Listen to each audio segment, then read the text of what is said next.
You don't hate them. You just no longer react. What once pierced your soul now barely echoes in your chest. The chaos that used to send tremors through your nervous system, that once held the power to unmake your day, now feels like static from a distant world you no longer live in. Numbness. This is the quiet sovereignty that emerges when your soul has done its work and returned to itself. Carl Jung taught that individuation, the journey towards psychological wholeness, is not a path of perpetual reaction, but one of increasing inner stillness. To detach emotionally is not to shut down, but to rise above the level of drama where reaction was once your only language. When we are unconsciously entangled with another, our emotions are not truly ours. They're borrowed, provoked, triggered by patterns we haven't yet seen. But when the psyche begins to unbind itself, when shadow work clears the fog, something astonishing happens. You stop identifying with the chaos. You used to argue. You used to explain. You used to feel responsible for every emotional tremor in the space between you. But now, you simply observe. Not from coldness but from clarity. Not from apathy, but from a new altitude. Emotional neutrality in this sense is not the absence of love. It's the presence of self. There is a profound difference between emotional detachment and emotional avoidance. The former is born from integration, the latter from fear. One is the result of years spent facing your inner wounds, tracing back your pain to its origin, sitting with your discomfort long enough that it no longer owns you. And in this stillness, a space opens up, a sacred space where you no longer need to fix, defend, or convince. This is not the silence of punishment. This is the silence of self-respect, the silence of no longer making your nervous system a battlefield for someone else's unresolved patterns. It's the stillness of a soul that has moved beyond survival and no longer needs chaos to feel alive. Jung reminded us that, until you make the unconscious conscious, it will direct your life and you will call it fate. Emotional detachment, when it arises from inner work, is a sign that you have reclaimed authorship over your fate, that you have stopped reacting to projections as if they were true, that you have realized their anger isn't yours, their confusion isn't your burden, and their validation is not your nourishment.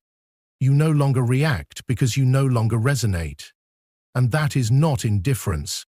That is evolution. There comes a point in the individuation journey when you realize your psychic energy is not infinite.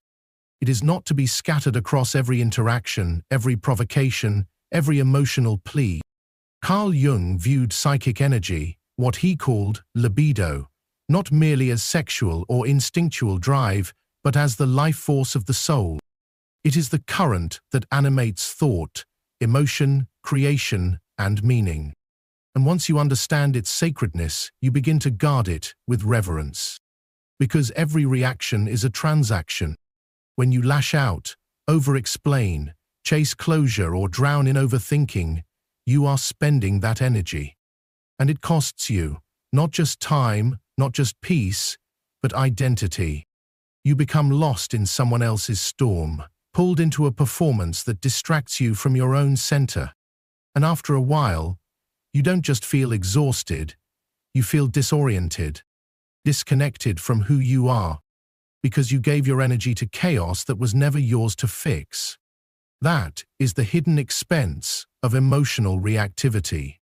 It may feel justified in the moment, but it always leaves a residue, a depletion, a silence inside that no longer feels like peace, but emptiness. And that is when the inner work begins. You start to track where your energy goes. You notice how quickly one text can hijack your nervous system. How one unresolved conversation can live rent-free in your mind for weeks. And with that awareness comes a shift. The realization that not everyone deserves access to your emotional field. That your presence, your listening, your caring are not obligations, they are sacred offerings. What once felt like music Drama, intensity, emotional fireworks now just feels like noise. Not because you've become numb, but because your inner frequency has changed. The chaos that once mirrored your inner fragmentation now feels foreign, misaligned, and so you no longer dance to it. You sit in stillness instead. You choose the quiet path, the one that doesn't need applause but offers deep rest to your soul. To reclaim your energy is to reclaim your life. It is to say, I no longer invest in conversations that leave me drained. I no longer perform for people who are committed to misunderstanding me. I no longer sacrifice my center for the illusion of connection. This is not detachment, it is devotion. A devotion to your wholeness, to your clarity, to the life you are building from the inside out. The more you conserve your energy, the more clearly you see. The more you withdraw from reactive spirals, the more deeply you feel your own presence. This is what it means to evolve. Not to rise above others, but to return to yourself so completely that you no longer leak into every moment of chaos. You've learned to guard your energy, not out of fear, but out of respect, because the woman you are becoming cannot be sustained by the habits that once kept her in emotional survival. And that shift is the beginning of liberation. There is a silence that follows emotional evolution, a stillness that is not empty, but unfamiliar. After years of defining yourself through reaction, entanglement, and the need to be understood, your withdrawal feels like exile. But it is not exile. It is initiation. The loneliness that follows transformation is not a punishment. It is sacred. Carl Jung called this phase the sacred solitude of individuation, a necessary separation from the collective psyche to reclaim what is most individual, most true, most whole within us. When you no longer resonate with dysfunction, you often find yourself alone, not because you are unlovable, but because the old connections were tethered to your wounded self. And that self is no longer in the room. As you rise into emotional neutrality, you become harder to access, especially to those who only knew how to connect through chaos. Your calmness feels like distance to those addicted to drama. Your boundaries feel like rejection to those who once depended on your absence of them. And your silence? It echoes so loudly, it forces others to sit with parts of themselves they've never met before. This is the cost of evolution. You lose people, but you find yourself. You grieve not only them, but also the version of you who once needed them, who once tolerated the noise, who once played the role of rescuer, peacemaker, or emotional container. That version dissolves, and what remains is unfamiliar ground. Quiet, still, wide open. The mind, once consumed by emotional flares, now becomes a vessel for clarity. The heart, once inflamed by reaction, now pulses gently, unfazed by what used to feel unbearable. But make no mistake, this space, though sacred, can be disorienting. You'll long for someone to meet you here, to recognize your growth, to sit in the stillness with you. And sometimes they will. But often this is a path you walk alone, especially at first, because most people are not yet ready for the version of you that is no longer available for the roles they assigned you. Jung taught us that the process of individuation requires us to leave behind the mask, the persona, and confront what lies beneath. And in doing so, we strip away every illusion we once used to belong. This shedding is not glamorous. It is raw. It is quiet. It is the soul's return to authenticity. So when loneliness comes, don't fear it. Honor it. It means the noise is gone. The distractions are gone. The codependent attachments are fading. And in the hush of that absence, something beautiful awakens. You are no longer defined by what you tolerate. You are shaped by what you now protect. And while the world may not yet know how to hold this new version of you, you do. You hold her in stillness. You hold her in sovereignty. and you whisper the words she's been waiting a lifetime to hear. You're not alone. I'm here, and I'm not leaving this time. There is a silence that follows emotional evolution, a stillness that is not empty, but unfamiliar. After years of defining yourself through reaction, entanglement, and the need to be understood, your withdrawal feels like exile. But it is not exile. It is initiation. The loneliness that follows transformation is not a punishment, it is sacred. Carl Jung called this phase the sacred solitude of individuation, a necessary separation from the collective psyche to reclaim what is most individual, most true, most whole within us. When you no longer resonate with dysfunction, you often find yourself alone, not because you are unlovable, but because the old connections were tethered to your wounded self. And that self is no longer in the room. As you rise into emotional neutrality, you become harder to access, especially to those who only knew how to connect through chaos. Your calmness feels like distance to those addicted to drama.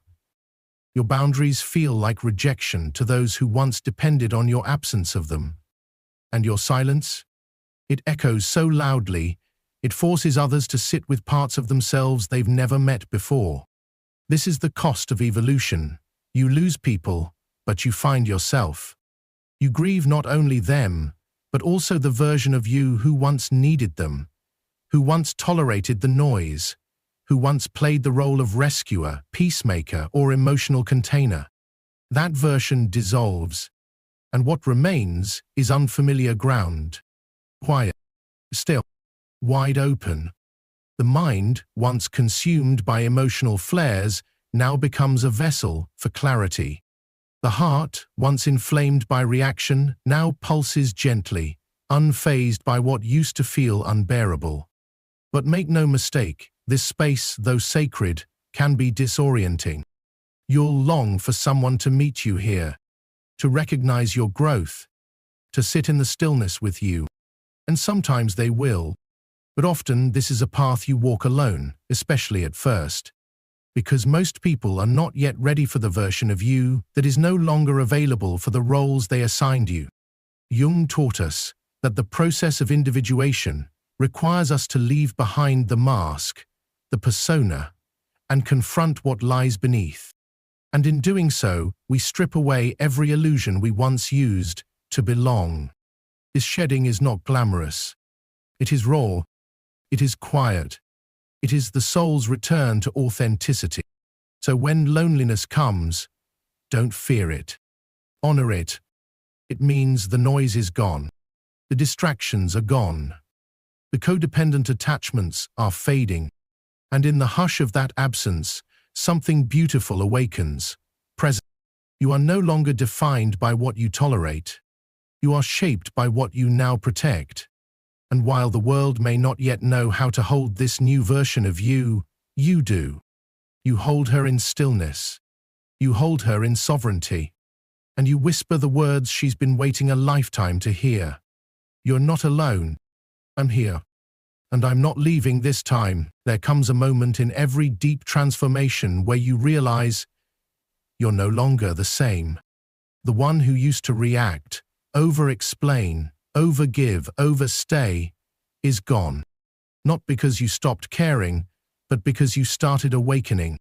And the awakening didn't make you colder, it made you whole. Carl Jung understood this inner rebirth as the fruit of individuation, the process through which we become who we truly are, by shedding who we were taught to be. You didn't become this version of yourself overnight. It took countless emotional storms, betrayals that cracked you open, patterns that repeated until they taught, and silences that echoed back your own voice. You didn't detach to prove a point. You detached to heal. You no longer feel the urge to defend your truth because it no longer feels like it needs defending. You no longer chase closure because peace is now something you give yourself, not something others owe you.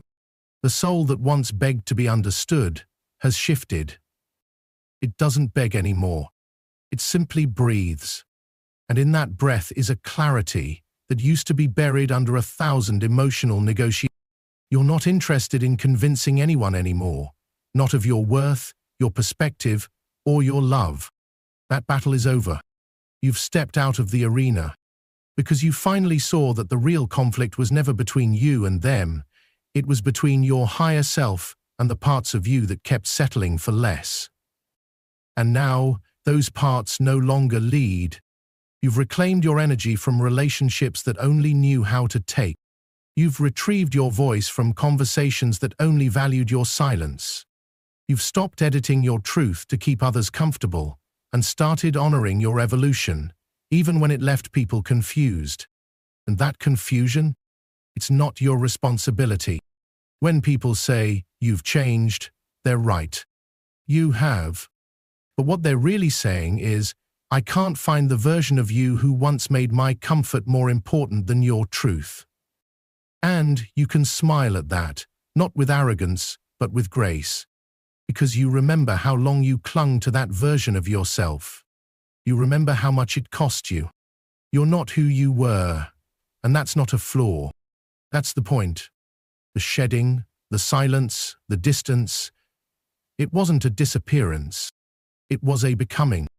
Becoming someone who can finally sit with her own soul without needing noise to fill the room. Becoming someone who knows that peace isn't passive, it's a power forged in fire. Becoming someone who doesn't need to prove anything. Because she's no longer seeking a place to belong. She already found it within. And from that place, everything changes. Not because the world bends to you, but because you no longer bend for what doesn't honor your growth. You've outgrown your own survival patterns. And in doing so, you didn't just change, you returned to the self that always existed, beneath the fear, the masks, the projections. This is not the end.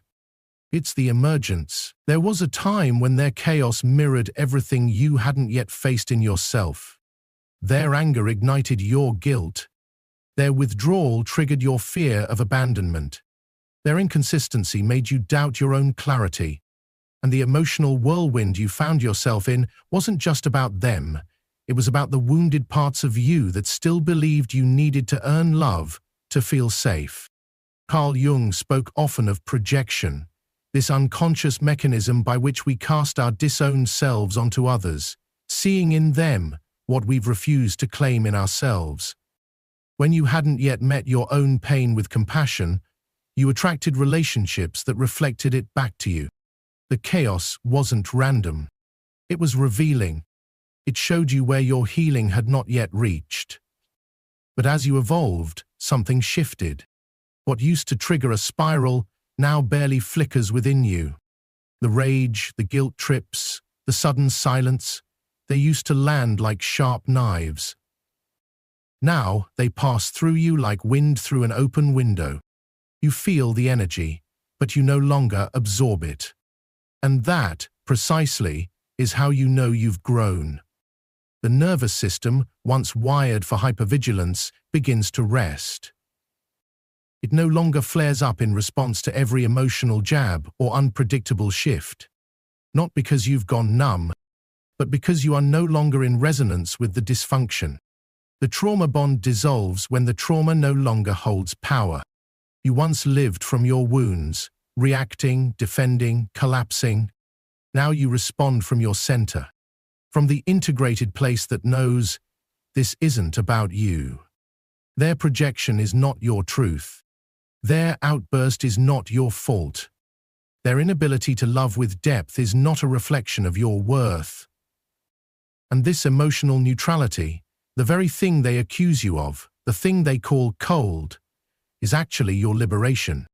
The mirror that once showed you your unhealed wounds now stands empty. And in that emptiness, you begin to see clearly. Their behavior no longer dictates your emotional weather. You don't need to fix them to feel okay. You don't need them to change in order for you to feel whole. Because you no longer look to them to complete you. This is what Jung meant when he said, "Who looks outside, dreams. Who looks inside, awakens." You have awakened. And the mirror is no longer a battlefield. It's a lens through which you discern, with quiet power, what you will and will not engage with. You no longer need to react to chaos, because chaos no longer speaks the language of your soul. Emotional neutrality is not indifference. It is the sacred result of shadow integration, the deep psychological process by which the fragmented, denied, and exiled parts of the self are brought into the light of awareness. It is the quiet arrival at a place where you no longer need to react in order to feel real, no longer need to rescue in order to feel worthy, and no longer need to prove in order to feel seen. Carl Jung once said, "That which you resist persists." And in the realm of relationships, what we most resist in others, their chaos, their manipulation, their withdrawal, often mirrors what we have yet to accept within ourselves. Before the shadow is integrated, the psyche is easily hooked. You fall into their emotional games, their projections pull you in like gravity, and you find yourself trapped in roles you never chose: the fixer, the forgiver, the absorber of blame. But the moment you face your own shadow, the rage you suppressed, the fear you denied, the vulnerability you masked, something profound begins to unfold. The hooks dissolve. The need to control disappears. And so does the impulse to emotionally rescue others at the cost of your own center. You've seen what happens when you give all your light to someone still ruled by their shadow. You become depleted, anxious, and unsure of where they end and you begin. But now, you know better. You've drawn back your energy from the battlefield. You no longer offer your soul as a canvas for someone else's projections. And so when they try to provoke you now, it falls flat. Not because you're heartless, but because your heart is no longer for sale. They might call you distant, cold, chained, but that's because they cannot access you through the old wounds anymore. The doors they once entered through, your guilt, your need to please, your fear of abandonment, have all been sealed with the gold of self-awareness. You're not resisting them. You're just not reacting. That is the difference. Neutrality, in this sense, is power. It's not passive. It's fiercely conscious. It's the boundary that says, "I will no longer bleed to keep the peace." Yes, it's the soft no that carries the weight of 1,000 unspoken yeses. To yourself. It's the calm that arises when you know you're no longer living at the mercy of someone else's emotional storm. This is the gift of shadow work. You reclaim your energy. You stop negotiating with dysfunction. You stop rescuing those who weaponize your empathy. And in doing so, you return to yourself, not as a defense, but as a home. You are no longer who you were when the pain began. And that's the point. Stillness is often mistaken for distance, for coldness, for arrogance. But in truth, stillness is clarity. It is the presence that no longer performs, the silence that no longer explains, the energy that no longer bends just to keep a dysfunctional peace intact. And when you stop participating in someone else's emotional chaos, not by attacking, not by blaming, but simply by withdrawing, something extraordinary happens. You become a mirror they can no longer avoid. Carl Jung taught that the shadow, the hidden part of the psyche we repress, deny, or disown, does not disappear simply because we refuse to see it. It waits. It hides beneath our words, behind our reactions, inside our relationships. And often, it's only when someone stops reacting that our shadow finally surfaces. That's the power of your stillness. When you were entangled in the drama, in the roles they cast you into, they could project their pain outward. You were their outlet, their emotional scapegoat. But now that you've stepped back, not with anger but with peace, they are left with no one to play the game with. And, in that silence, they are finally alone with the one thing they've always run from: themselves. This is the quiet revolution of emotional neutrality. You are not punishing them, you are not ignoring them, you are simply refusing to lose yourself for their comfort. And for those who have never faced their inner wounds, that feels like abandonment. But in truth, it is a revelation. Your lack of reaction becomes a powerful disruption to their unconscious pattern. It says, I am no longer available for projections. And that truth, even unspoken, is thunderous. Most people are not used to being mirrored in silence. They are used to provocation being met with defense, guilt being met with explanation, chaos being met with rescue. But when all of that stops, when you simply hold your ground without aggression, without justification, it creates a vacuum. And into that vacuum rushes everything they've suppressed: fear, insecurity, shame, need. Your neutrality does not soothe their ego, it awakens their shadow. And that's why they might call you cold, or distant, or arrogant. But don't confuse their discomfort with your wrongdoing, because what you're doing is sacred. You're choosing to preserve your energy instead of hemorrhaging it. You are stepping out of the psychic contract that says, I'll be responsible for how you feel. You are no longer buffering the consequences of their inner fragmentation. That is not cruelty, that is individuation. Jung said, only the paradox comes anywhere near to comprehending the fullness of life. And so it is with your stillness. What looks like detachment is actually deep care for yourself. What feels like withdrawal is actually a sacred return to your truth. Because you didn't stop caring. You just stopped abandoning yourself in the name of someone else's comfort.